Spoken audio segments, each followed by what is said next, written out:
promised Neverland. But before then, see this little on the right, this avatar that has always been David's representation? David, for some reason, decided to make it even more smug and just reveal it, David.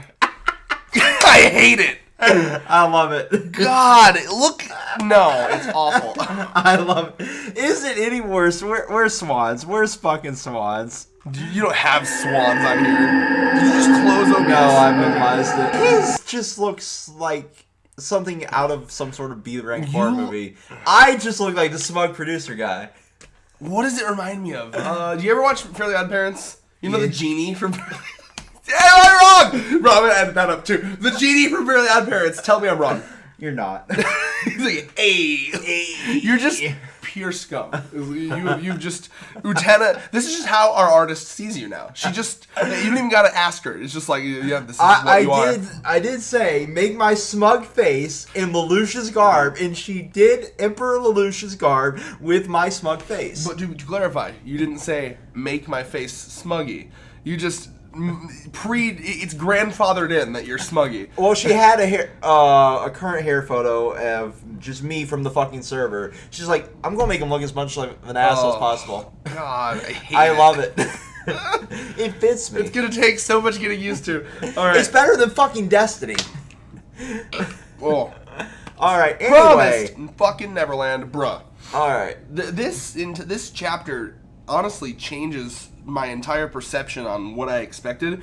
It has gotten very supernatural now. I this whole time always expected that Lord, the fucking language we can't pronounce, I always assumed he'd be some fucking like high up political power thing, right?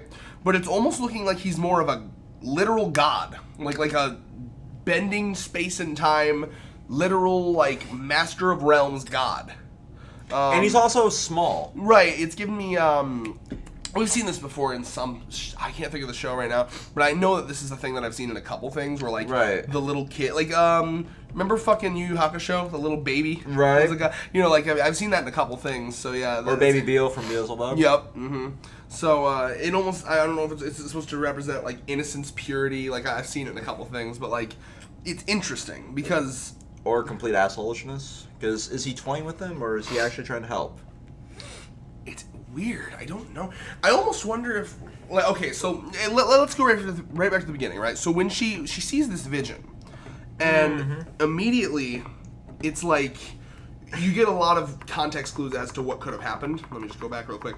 So first of all, she sees this eye and this beautiful color page spread that is 100% wallpaper worthy. She's having the ultimate drug trip right now. Like, I was like, what is fucking happening? Well, it's not really color page, but it's just double spread. Did I say color page? Yeah. I'm sorry, I meant to say double page spread.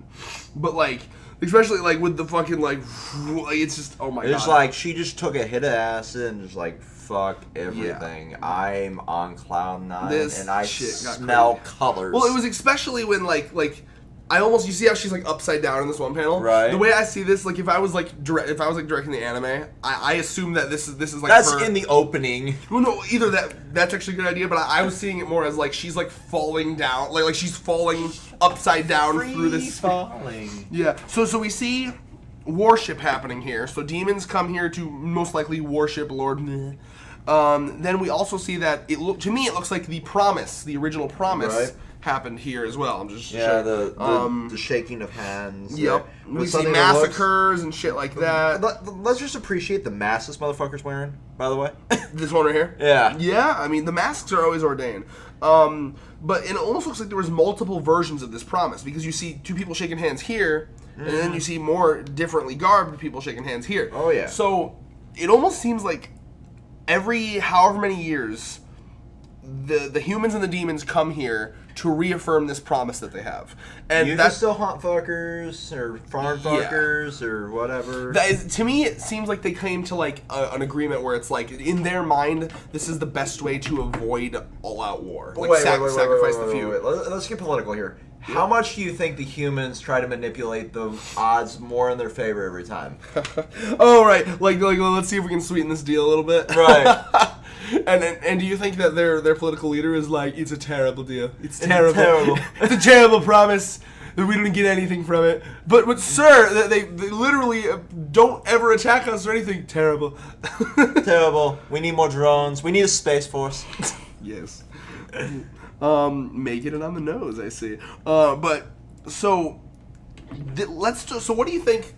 Is this basically confirmed to be Lord whatever the fuck? It's so how do you say this fucker's name if it's just gibberish? What do you want me Lord to Yeah. So also, we got like a dragon props thing? to the Reddit for just leaving the page number from the actual fucking magazine. Oh, as you do, obviously. Well, first of all, I love his design. Right. And I love they're doing the author's doing really good. The author and the artist is doing really good at making this thing feel ethereal and like alternate dimension, bending time and space. Like it feels like a god, which is why, like I said, it changes my entire perception of this guy because I assumed he was just going to be juggling a sun. Exactly. Like she is having these visions right now, but I wonder if this is physically happening. Like, is he like is he like a god? Like, is he a Bayonetta boss where they can just chuck galaxies around? Like, fuck it. What's reality? Here's half of the world. Yeah, like ultimate reality warping, bending type of god. Because he's just chilling there, and he has a pet fucking dragon demon thing, which is also awesome looking. And I just wonder, what is this all gonna mean? Like, is it just there to look cool, or is it all gonna have a deeper meaning? Or does the dragon eat people that don't hold out promise? I don't know. But yeah, so he says. And then he starts spouting some real, like, drug trippy, I'm high as fuck shit. Like, you know, like, the entrance, here, there is nothing, yet everything. The entrance isn't anywhere, yet it's everywhere. Like, it's basically, like, it almost reminds me of, you remember Full Metal Alchemist when they're, like, talking to Truth? Right. It's like, I am you, you are me. I am known as God, or the world, or the universe, or nature, or the spirituality. Like, so it's basically... This guy, all I can get from this is he truly lives in a dimension. His existence is one of the rules mean nothing to me. Right. And I don't know. It's crazy because again, he literally just for having this pendant, which and the pendant was given to her by Musica, I'm assuming. I believe so. Yeah. I don't remember her giving her a pendant. I'd have to go back and look. But I'm assuming that was because she's kind of like, who the fuck are you, Musica? Because this kind of makes Musica more important now. Because not only did she know about the Seven Walls, but she assumedly gave her this pendant. I'm going to have to go back and look. But yeah. Or Kumanik, if you're watching, just tell us. Yeah, dude. As always, the weekly shout out to Kumanik. But like, because you can see, it's almost like he sucked her into this vision dimension thing, and then he just puts her back out. Notice I avoided using yeet because you just said it though. Shut up. You were about to. I heard it. I heard the yeet. The time has passed. I'm trying to let it slowly fade. But either way, he has this full control of like, now you're in my dimension, now you're not. This makes this guy like be gone thoughts.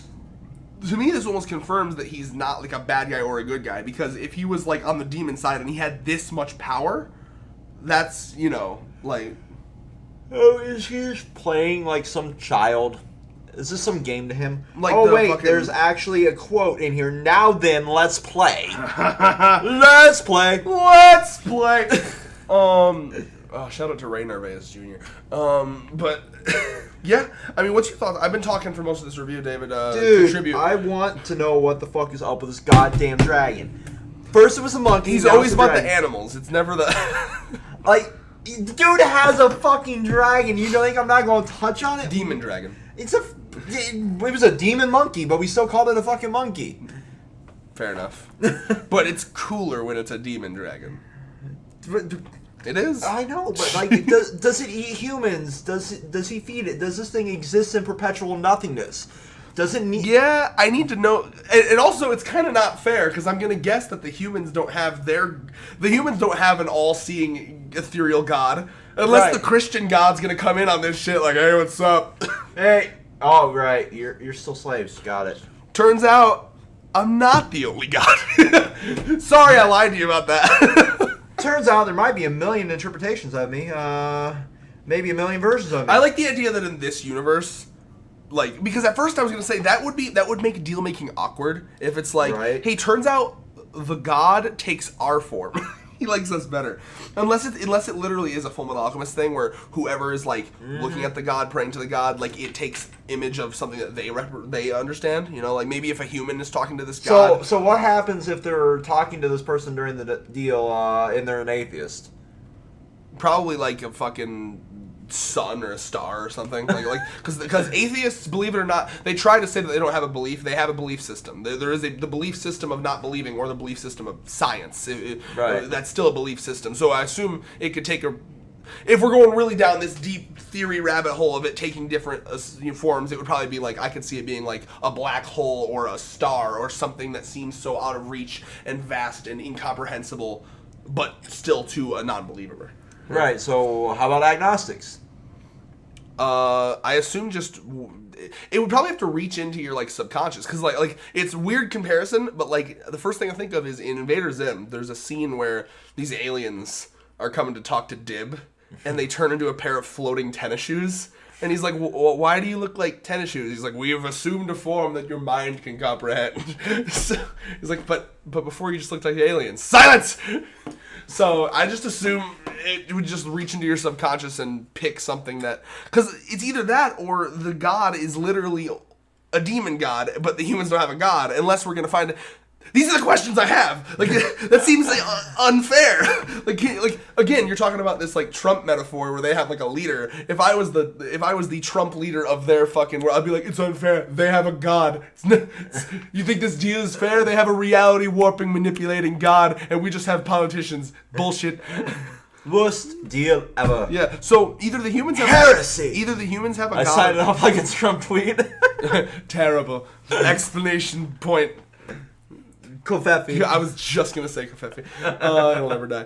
No, but like, so that is an interesting point, though, right? So like, either this is a god for everyone, and this is like some holy site. Like, I wonder if maybe they'll go like an Israel route with the seven walls. By now, all our viewers are gone. Why? Because we're talking politics and religion all once. That's interesting. I'm actually quite proud of this discussion because it got deep and it's related to the chapter. Exactly. But like, so I like the idea of like. I love mocking that though. No, that's fine. If they're weak, if they've left. So fucking. What I was gonna say though is like. I wonder if this is like a holy site. Like, I mean, it is, clearly.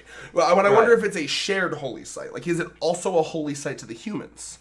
Because, think about this, right? The holy site, like, let's think Israel in our world, right? It's like a holy site that is kind of in the middle of fucking everything. And there's a million people that are fighting over it. And it's kind of this, like, weird... Well, it's supposed to be this neutral ground, but Israel kind of owns it now. Or the Jewish own it now, and there's this whole contentious thing about it. Ooh, controversial. But, I wonder if this, since it's like let's say it's a holy site for both races, humans and demons, which would make it the perfect meeting ground for the promise. Because let's say it's like right in the... I almost want to... Also, make the perfect war zone.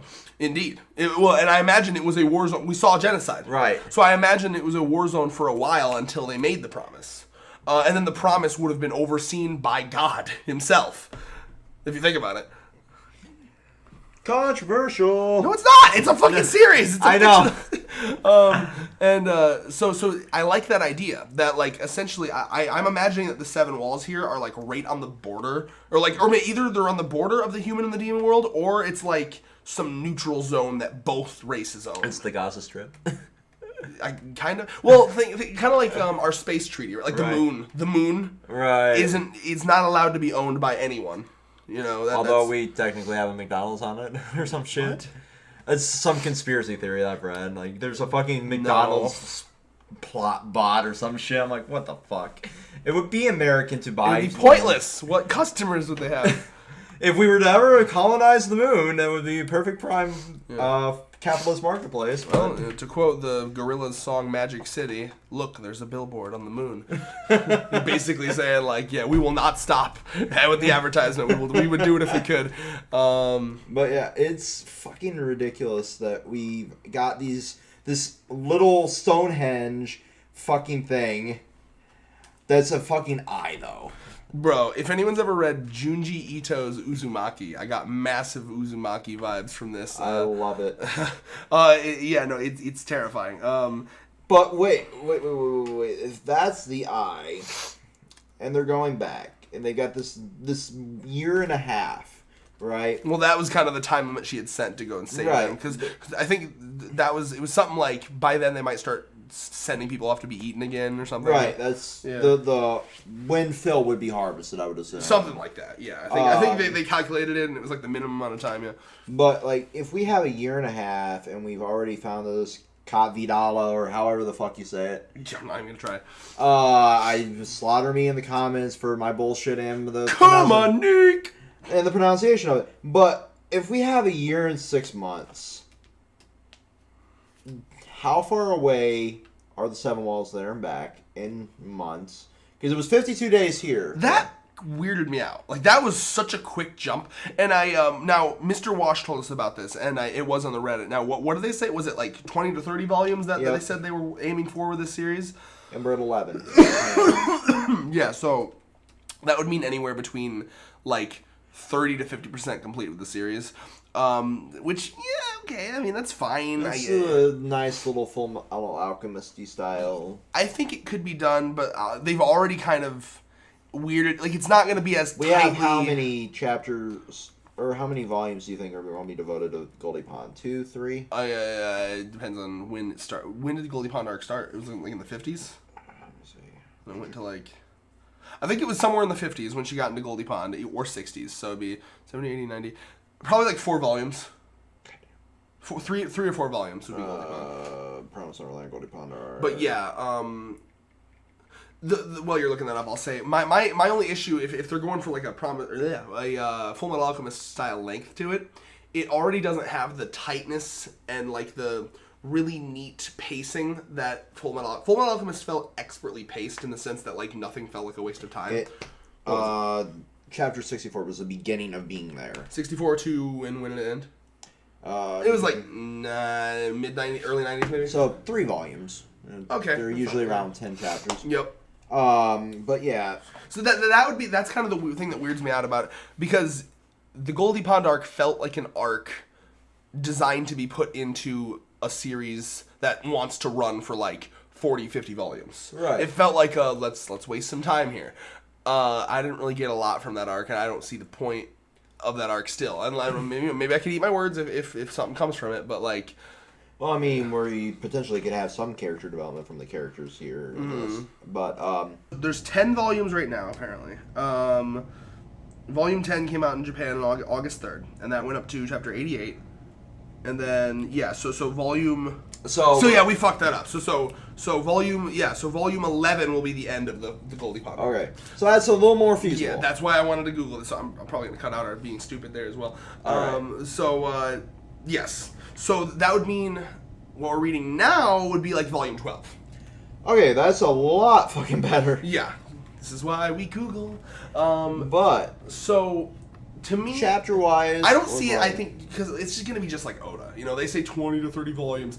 I'm going to peg 30 at the minimum, because I know if it's doing this well, Shonen's going to want to milk it. Oh, yeah. So... What I will say is if the author wants to end it and it feels natural and they put their foot down and say, fuck you, I will give them massive props. Yeah, but, I mean, will they? Because this author is already giving me vibes of, like, being someone who's allowing themselves to get all stepped on. Yeah, because they had a fucking idea in mind for the plot, and then like they've kind of, I don't know, it's weird. They sadly are like, yes, Mr. Editor. That's our assumption. I mean, I don't get the vibe of like a very independent, like I will write what I want kind of guy. Like I get the vibe of someone who had Togashi, more exactly. Kubo. No, I mean even Kubo kind of said "fuck you" to his editors in the final arc. You know? Yeah, in the final arc, but at the beginning he was like, I'll listen to you. I guess my main point is... the point I was making with the Kubo is, will they grow? Right. It's tough to say. I still think he's maybe in that mindset of, I'm so glad I got a series, you know? Because as we've said, he said in an interview that he had penned out the entire first Escape arc. You know what I mean? Right. That was what was planned, and then beyond that, everything's been winging it, you know? Or just, he did not have a plan for that originally. The first arc, he had planned for years and years and years. That's why it felt so fucking good. So, I guess it just depends on where he thinks he can go with it, you know? And if he says 20 to 30 volumes, I mean, I guess the sad part to me is, let's say it just goes on from here and ends naturally, the Goldie Pond arc will always feel like a big blemish on it. Like just an unnecessary, weird, Fullbring arc-esque thing. Fullbring arc-esque. Ouch. Yeah. Ouch. You know, you Bleach fans, you know. You sure you want to go that harsh? Yes, 99%. Unless you're James Hansen. Oh, God. You will agree with me. But guys, you don't understand. The Fullbring arc is very important because it showed that Ichigo still wanted to have his powers. Yeah, that was shown in like one chapter. But it's really important. Yeah, okay, I'm sure, James. You're just calling out YouTubers, man. If I call out enough of them. You did a shout out to Joy Boy. I like Joy Boy. And you just fucking spit on James Hansen's corpse, Listen, man. I'm sure he's a nice guy. Why am I still talking about this?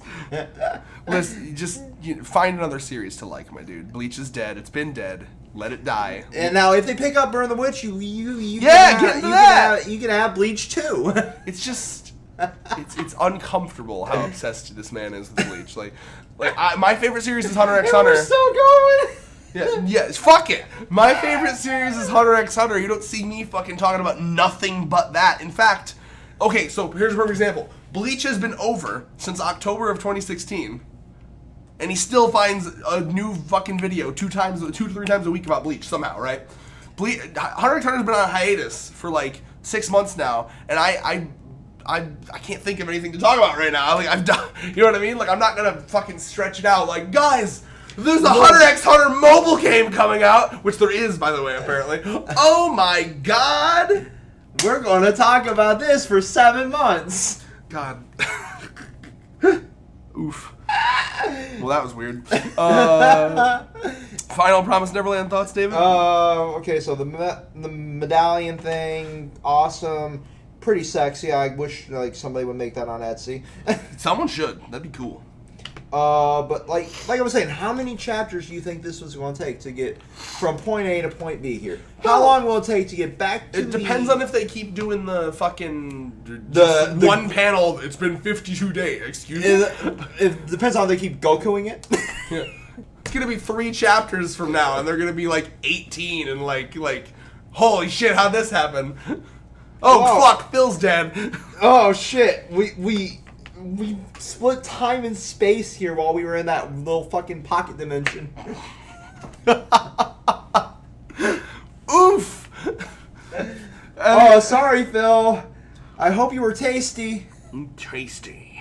But yeah, I mean, any final? I'm trying to think if there's anything else. I mean, that was mostly.